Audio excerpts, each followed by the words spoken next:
Bonjour à tous, ravi d'ouvrir cette session des entretiens enseignants-entreprises, une session exceptionnelle.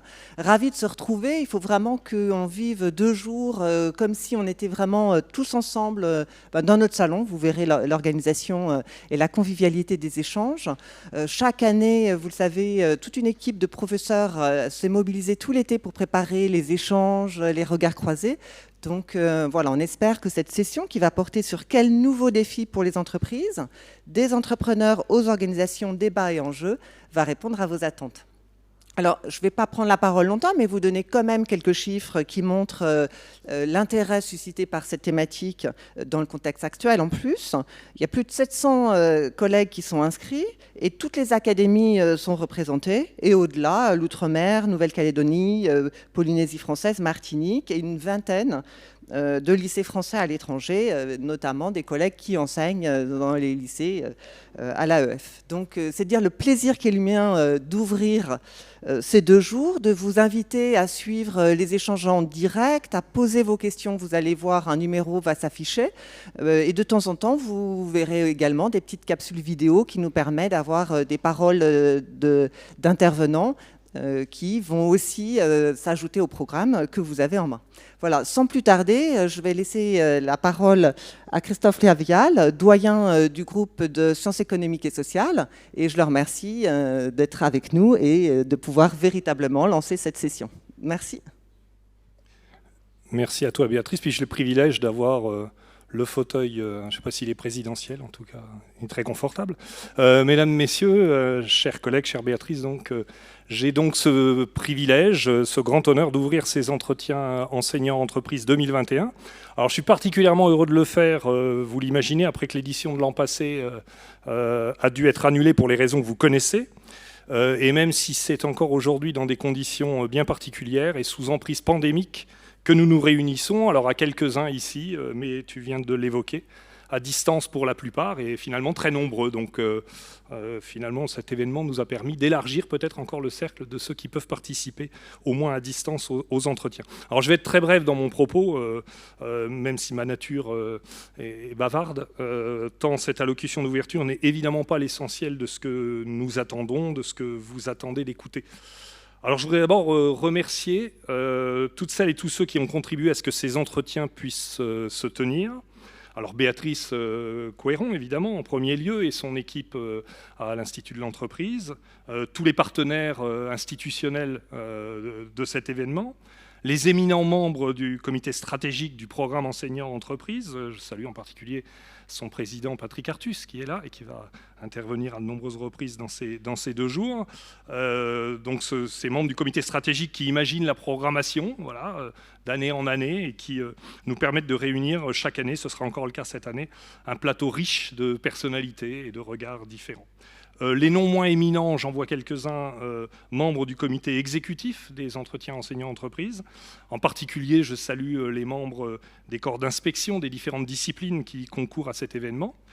Et puis tous les collègues professeurs qui, en académie, participent à la production des ressources, à la préparation des ateliers, à leur animation, à tout ce qui fait que ces entretiens sont un formidable outil pédagogique pour eux et pour leurs élèves.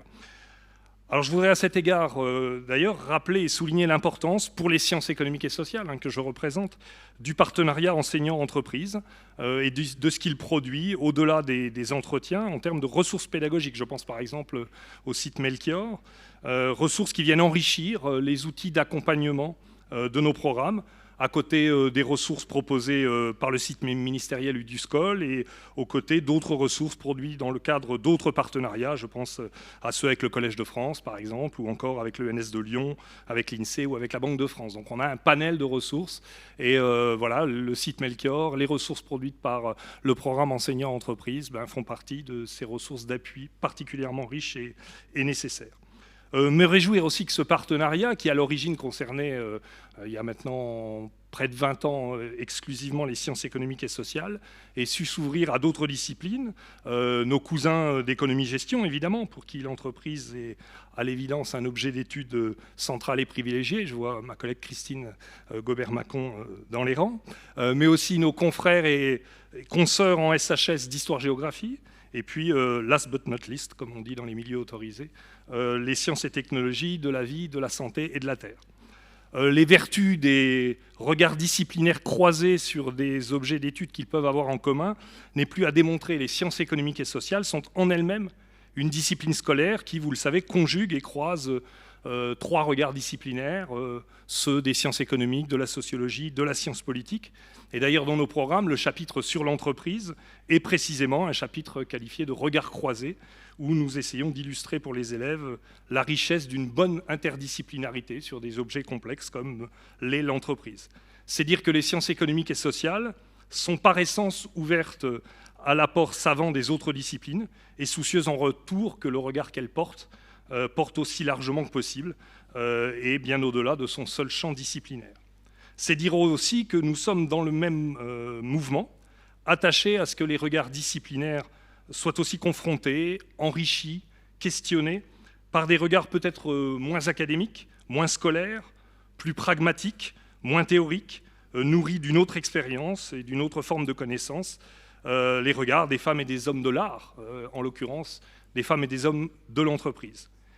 Car si les entretiens enseignants-entreprises s'imposent désormais de plus en plus comme un rendez-vous incontournable de la rentrée scolaire, c'est bien que précisément ils ne sont pas un simple colloque, ils ne sont pas un simple chapelet de conférences, ce sont des entretiens, comme ils se nomment, qui ont pour objet, pour projet d'ouvrir et de laisser ouvert un espace de conversation entre 2 mondes dont certains pensent encore, à tort, qu'ils sont éloignés, ou certains pensent qu'ils le devraient, celui de l'entreprise, celui de l'éducation, celui des professeurs et des professionnels, je mets les guillemets qu'il faut, celui des programmes scolaires et celui de la réalité des organisations et des entreprises. Chaque année, ces entretiens, cet espace de conversation, renforcent la connaissance réciproque, rapprochent, confrontent, croisent les regards, enrichissent les uns et les autres, et nous pouvons collectivement, je le crois, nous en féliciter.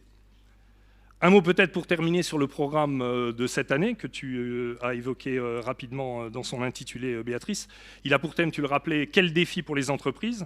Et ce programme nous montre à la fois combien ces défis sont les nôtres, collectifs, et combien les entreprises sont, de ce point de vue, j'allais dire, des acteurs sociaux comme les autres, sujets aux mêmes questionnements globaux, soumis aux mêmes évolutions sociales. Des défis internes d'abord. Ils concernent les modalités de gouvernement ou de gouvernance d'entreprise, les modalités de participation de chaque partie prenante à la décision et au pilotage des entreprises, j'allais dire les formes de démocratie au sein de l'entreprise. Ils concernent le partage de la valeur ajoutée et la question des inégalités, particulièrement la question des inégalités femmes-hommes. Ils concernent évidemment l'emploi et l'insertion, l'articulation entre système de formation et système productif. Ils concernent aussi le cycle de vie de l'entreprise, car si l'entreprise est un acteur social comme un autre, elle est aussi une organisation vivante qui naît, croît, vieillit, meurt parfois. Des défis globaux, externes ensuite, ce sont ceux posés par les transitions en cours. Transition numérique, environnementale, sociale, transition commerciale et d'investissement autour des débats sur les stratégies des entreprises dans la mondialisation et des débats sur le devenir même de la mondialisation, dans les débats actuels entre mondialisation et démondialisation. Transition industrielle, avec le débat sur les nécessaires réindustrialisations ou relocalisations des chaînes de valeur.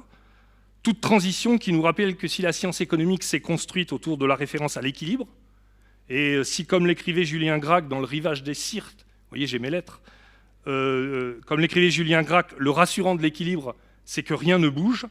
Le vrai de l'équilibre, ajoutait-il, c'est qu'il suffit d'un souffle pour faire tout bouger. Le programme illustre donc combien les entreprises, les systèmes économiques et sociaux dont elles sont partie prenante, sont aussi le plus souvent emportés par le souffle, dans la transition, dans la traverse, dans le déséquilibre, dans une trajectoire qu'il s'agit de piloter et dont il s'agit d'assurer la viabilité. Nous avons donc tous hâte d'en savoir un peu plus sur les enjeux de ces transitions et la manière de les piloter collectivement. Et je vous souhaite à toutes et tous de très bons entretiens 2021.